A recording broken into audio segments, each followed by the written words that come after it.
and sphenoid bones and houses critical structures.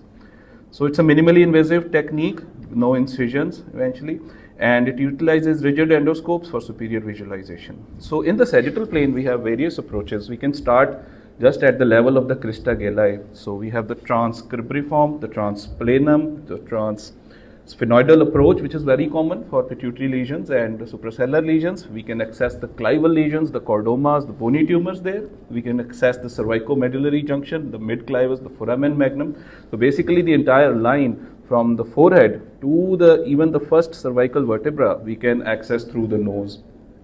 In the coronal plane, moving laterally through the maxillary, transpterygoid approaches, or even sometimes we can access the cavernous sinus, lateralize the carotids, and enter the intracranial compartment as well through these endoscopic approaches in the coronal plane. So there's a variety of indications and pathologies we can access and treat, namely the cerebrospinal fluid leaks due to trauma. We can decompress the optic nerve from the nose, treat osteomyelitis, allergic fungal disease, adenoma. Pituitary adenoma is one of the very common and most common and very frequently done operations. And other fibrous lesions, even skull-based meningiomas, angiofibromas. There's a long list of lesions that can be treated. So the sphenoid sinus, actually it is the epicenter of the endonasal approaches to the ventral skull base. We have to access the sphenoid sinus and then we have access to all these areas. So we use at our institute at Patel Hospital, we're using the binasal two surgeon, 4-hand approach. It's a teamwork. We have narrow corridors to access. We don't use retractors or speculums. And the workflow is that I use the suction in the left hand and the instrument is in the right hand. We can see this is Dr. Ramandeep, so the skull-based ENT skull-based surgeon. So she holds the endoscope with me, and we use the 4-hand technique. Sometimes it depends actually on the surgeon and the preference. When I was in training, skull-based training, I used to hold the suction for my boss and he used to hold the endoscope and an instrument in the other hand. So it's actually a surgeon's preference. So specialized instrumentation, of course, HD scopes, angled scopes are required, endobipolars. We need longer instruments to access the intracranial compartments. Neuronavigation really helps, high-speed drills, of course, and fixation of the head. 3 stages, of course, the nasal stage, reaching the target, operation, and reconstruction. All are equally important. The nasal stage, I prefer my ENT colleague to access the sinuses, and then once she reaches the sellar stage, where I can see the clivus and all, that's where I come in.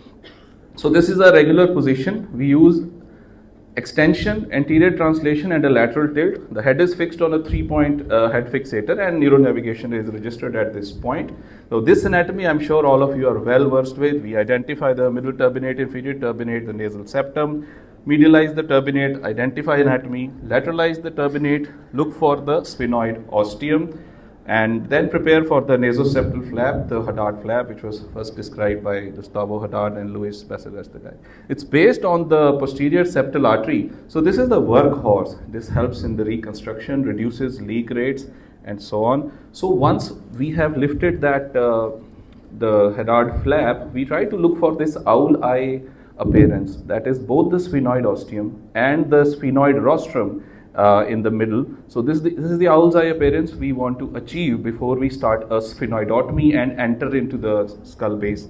So wide opening of the sphenoid sinus follows, and we gain access to the skull base, and then that is followed by the anatomy of interest, that what we are trying to treat. So this is, once the sphenoid has been opened, this is the anatomy that we want to look for. And I first try to localize and identify the clivus, because the clival recess is a very distinct anatomical point which you can identify, and always I try to dog my suction within the clival recess. So on bilaterally along the clivus, you'll find the carotid prominence of the paraclival carotids, and just anterior to it is the sellar floor, and laterally to the sellar floor we have the carotid prominences in the sella, and beyond that you have the splenum sphenoidale and the optic nerve impressions. So this anatomy, once this has been cleared, this has been identified, then we start the drilling of the skull base. If you cannot identify these structures, navigation can help you in infected patients or patients with other anatomy which has been distorted. So reconstruction follows after that. So this is a Haddad flap that is being placed at the end of a operation. So that's how it is being placed in the defect, and then we have to we can reinforce it with fibrin glue and Surgicel and so on and so forth, and then nasal packs. So I'll show some illustrative cases which we are performing at our institution. So this is a case, this is a 68-year-old male. He presented with the progressive drowsiness and altered sensorium.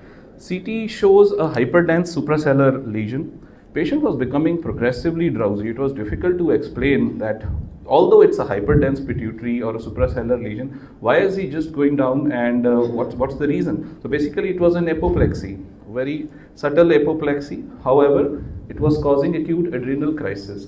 So we identified it. He was started on hydrocortisone and thyroxine. He regained consciousness within the next 12 hours. However, he was completely blind. So we went ahead, he underwent a transnasal transsphenoidal excision for the same.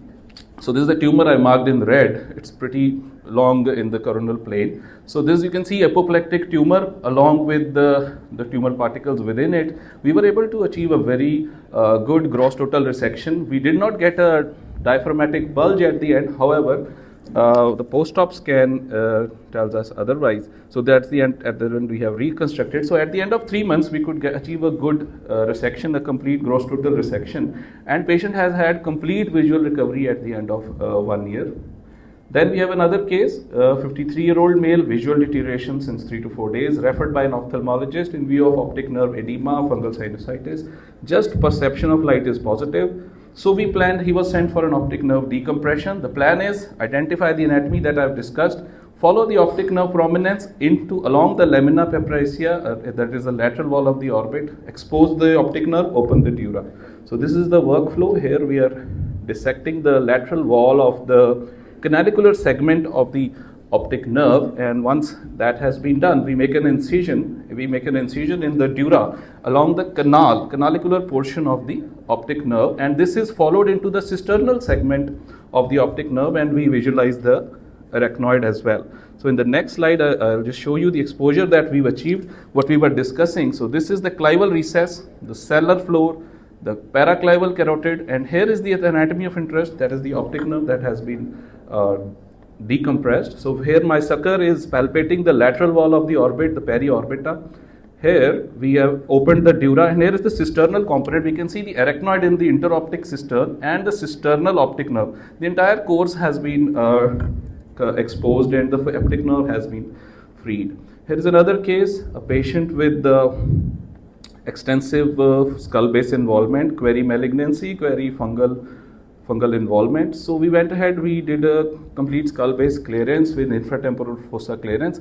So we did it along with Dr. Ramandeep. So here we can see the clival dura has been exposed, the entire clivus has been drilled, both paraclival carotids have been exposed, and all the tissue was sent for examination. Now we go into the lateral skull base, the paramedian part. We see the medial pterygoids. This is the pterygopalatine fossa that has been completely exposed. And the maxillary sinus, the posterior wall has been removed. This is Dr. Ramandeep teaching me the anatomy of the lateral skull base through the nose. The lateral pterygoids have been exposed. So we got a good clearance, and histopathology was concomitant with mucor, and KOH mount showed hyphae. So this is another case. Moving on to core endoneurosurgery, apart from pituitary, this is a sellar suprasellar lesion in a patient with headache since 5 months, vomiting and blurring of vision. So presented with hydrocephalus, we first did a VP shunt for the patient, and then she underwent a transnasal, transsphenoidal, transtubercular, translamina terminalis approach to the lesion. This is the anatomy that we were able to expose. This is the pituitary fossa. The TS is the tuberculum sella and the planum. All the dura has been exposed. The clival recess can be seen. So now we'll start the surgical part. I'll just show you. We will first begin with making an incision in the anterior intercavernous sinus. You'll see some brisk bleeding there that was controlled with endobipolars. So once the dura is opened, we can see this is the optic chiasma that is pulsating, and the pituitary stalk is being lateralized using my sucker, and I am introducing a bipolar behind the behind the pituitary stalk. That's the tumor capsule which has been coagulated. So the tumor was eventually removed piecemeal. A gross total excision was achieved through the nose, and on the right below you can see both the foramen of Monro my shunt tube on the right, foramen of Monroe, the aqueduct of Sylvius, the entire third ventricle in all its glory, completely cleared of the tumor through the nose. If we went in, I was planning to do it transcranially, but then I have a good ENT team, we have a good skull-based program. So we planned this, and it's a pretty good resection we could achieve. So at the end of 1 month, these are the pre and post-op scans, endoscopic trans-tubercular approach, good resection. This patient did have a stormy post-operative course, developed hyponatremia, treated it. We treated it a little more abruptly, developed pontine myelinolysis, extra pontine. That also she has recovered, now she's getting back to normal. So advantages are direct route, superior visualization, reduced morbidity, faster recovery, early control. Risk of CSF leak, however, the Hadad flap does help with that. Lateral limits, sometimes the internal carotid arteries, if tumors are encasing the bigger arteries, don't go through the nose, otherwise it's a good approach. And it provides superior mobilization, minimal invasiveness, and its success hinges on meticulous